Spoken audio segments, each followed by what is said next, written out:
তুফান, হাতটা শক্ত করে ধরে রাখিস বাবা। এইটার ভিড় আমার একদম সহ্য হয় না, তোমার কি আসে একদম।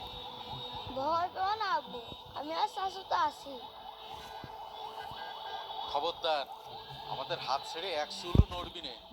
এই জায়গা ছাড়াছাড়ি হলি বিপদ হবে না, বুঝছি। শাশু, ওই দেখো রাস্তা, চলো পার হই। আরে আরে সামলে সামলে।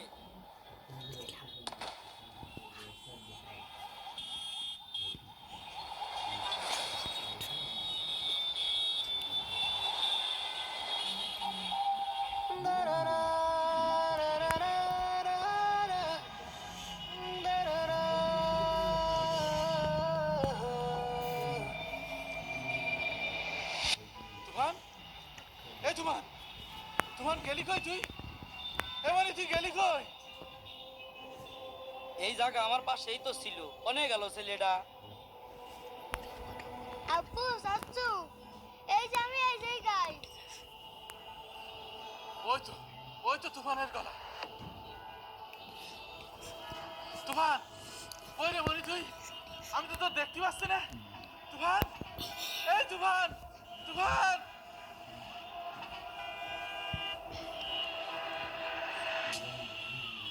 ও জাইদুর ভাই, কি হয়ে গেল?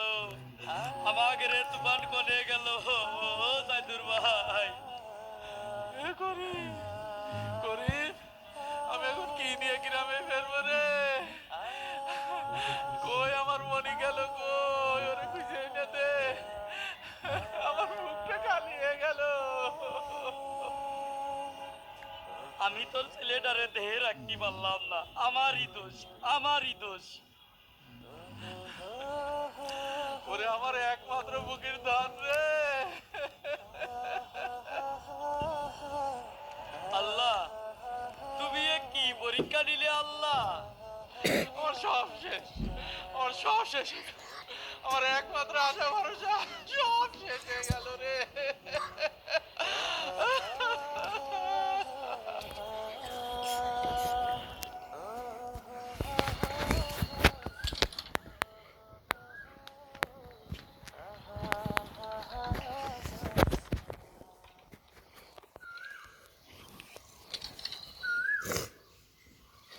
গাইবান্ধায় এক মর্মান্তিক ট্রেন দুর্ঘটনায় সাইদুর ভাই, এক শিশু প্রায় 8 থেকে 10 বছর বয়সী এই জায়গায় তো শিশু নির্দেহ কি ঘটনাস্থলে হয়েছে? ছিন্ন হয়ে যায়।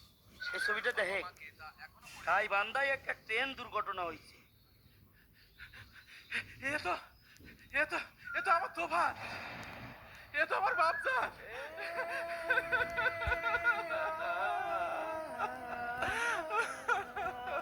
আল্লাহ রে। আমারও তাই মনে হচ্ছে, বুঝিস, সিয়ারার আদলটাও একদম এক। আল্লাহ, আল্লাহ, তুমি আমার বাপজানের খোঁজ দিলে দিলে, কিন্তু ওকে দুনিয়া থেকে উঠাই নিয়ে গেলে। আল্লাহ, আল্লাহ, আমার মুখটা খালি করে দিলে। আমি এখন কি নিয়ে বাঁচবো আল্লাহ?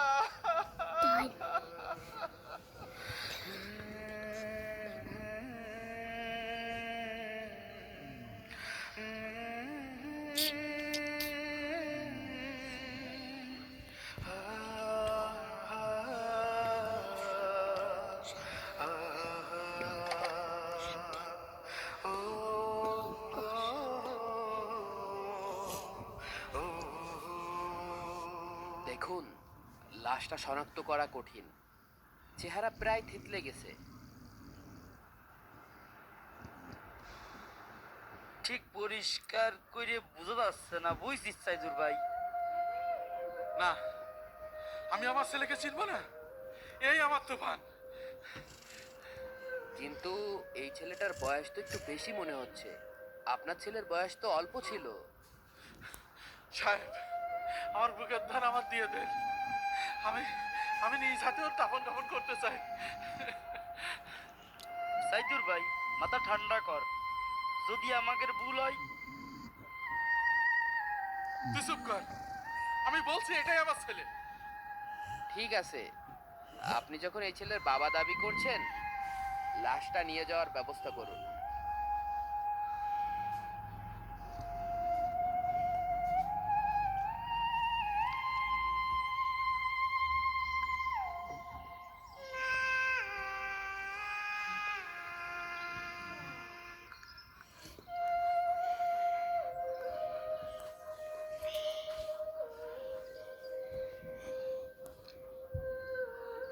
হে আল্লাহ, তুমি এই মাসুম বাচ্চাটিকে জান্নাতের সর্বোচ্চ মাকাম দান করো।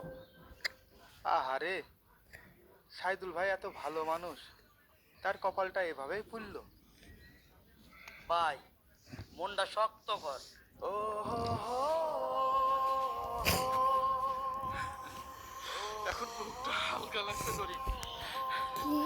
শান্ত এই কষ্টের ভিতরে হ্যাঁ করিম, এতদিন তো জানতাম না ছেলেটা বেঁচে আছে নাকি মরে গেছে। এখন অন্তত নিজের হাতে কবরেতে শোয়াতে পারলাম।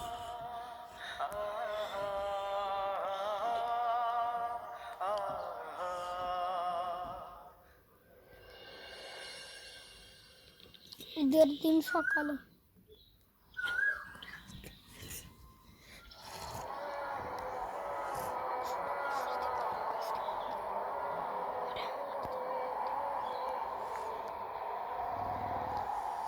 আল্লাহ, আমার এই মাসুম বাচ্চাটাকে তুমি মাফ করে দিও। আমিন। আল্লাহ তোকে জান্নাতবাসী করুক।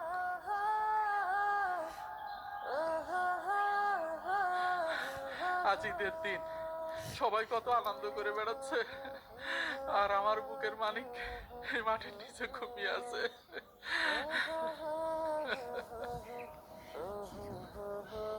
ধৈর্য ধর সাইদুর ভাই, আল্লাহর হুকুমের উপর তো আর কিছু নেই।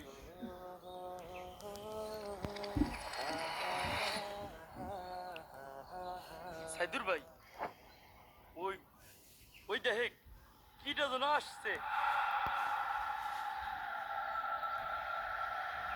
কে কে তুই?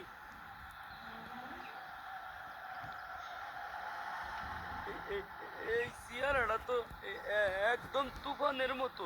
লা ইলাহা ইল্লা আনতা সুবহানাকা ইন্নী কুনতু মিনাজ জালিমিন। আল্লাহ, এটা কিভাবে সম্ভব? তাহলে কি ও কবর থেকে উঠে এসেছে? কাছে আসবি না, তুই যাই হোস তাইলে যা। আব্বু চাচ্চু, তোমরা কবে এসে কি করছো? এমন ভয় পাচ্ছ কেন? ওই তো আমার দোকানের গলা। এখনো আত্মা নাই। কিন্তু কিভাবে?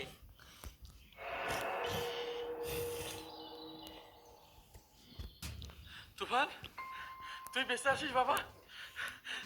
আয় বাবা, আয় আমার বুকের মালিক, আমার বুকের ধন, আমার বুকে আসো না।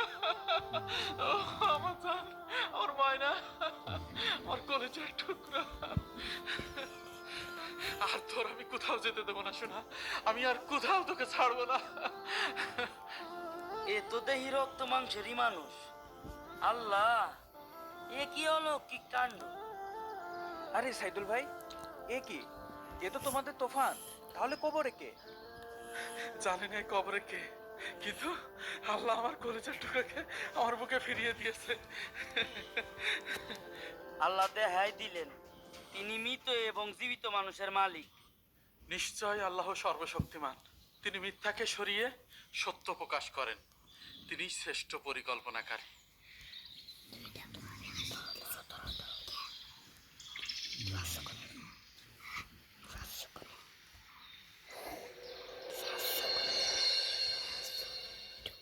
তুফান বাবা, তুই এতদিন কোথায় ছিলি? আমরা তো ভেবেছিলাম। আমি তো ঢাকায় ছিলাম চাচা। ধা একা একা অনেক কি এতিস। আমি একটা গ্যারেজে কাজ জুটিয়ে নিয়েছিলাম চাচ্চু। কিন্তু একটা ফোন তো করতে পারতিস বাবা, আমরা কত চিন্তায় ছিলাম তুই জানিস। মোবাইল তো ছিল না আব্বু, আর বাড়ির ঠিকানা ঠিক মতো মনে করতে পারছিলাম না। তালি পরে আজ হঠাৎ গ্রামে ফিরলি কিভাবে? ঈদের সময় এক ট্রাক ড্রাইভার চাচা এদিকে আসছিল, তিনিই আমাকে পৌঁছে দিলেন। এ তো আল্লাহর রহমত। আল্লাহ তোমাকে আমাদের কাছে ফিরিয়ে এনেছে। হ্যাঁ, আমার আল্লাহ আমার ছেলের জীবন বাঁচিয়েছে। আচ্ছা আব্বু, একটা কথা জিজ্ঞেস করি? হ্যাঁ বাবা, বলো, যা জানতে ইচ্ছা করে বলো। তোমরা সবাই আমাকে দেখে এমন ভাবে চমকে উঠলে কেন? যেন কতদিন পর মরা মানুষ দেখছো।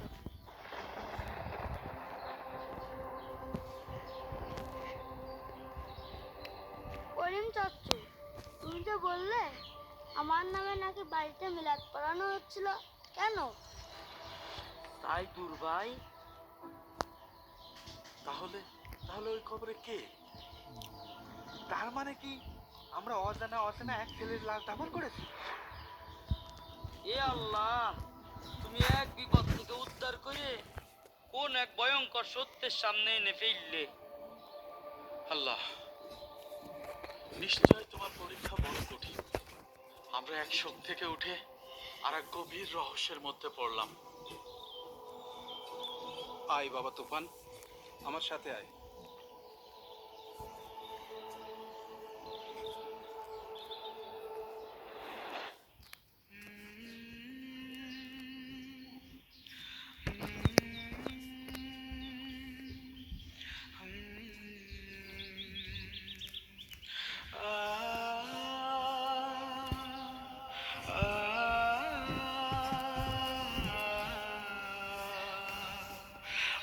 ইদ্রিস চাচা, আমরা আবার কবরস্থানে কেন?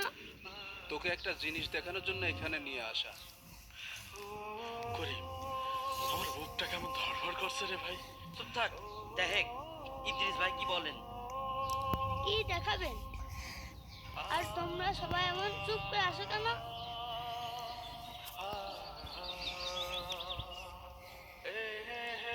দেখ বাবা, এটা তো নতুন কবর, এখানে কার কবর দেওয়া হয়েছে? এটা তোর কবর বাবা। আমার আমার কবর? এর মানে কি?